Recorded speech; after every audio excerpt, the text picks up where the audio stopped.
भाजपची बी टीम हा आरोप आता शिड्याकडीला होत आणण्यासाठी मोठ्या प्रमाणात सुरू आहे.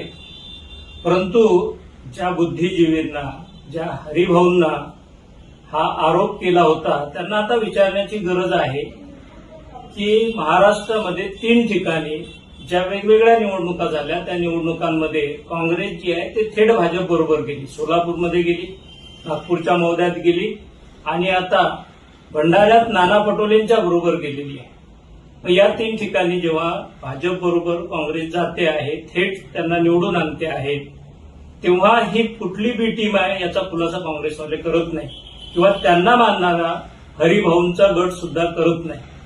आणि म्हणून भाजप आणि काँग्रेस हे वेगळं जरी वाटत असले तरी सुद्धा हे एकत्रच आहे, एकच आहेत, नावच वेगळी आहेत.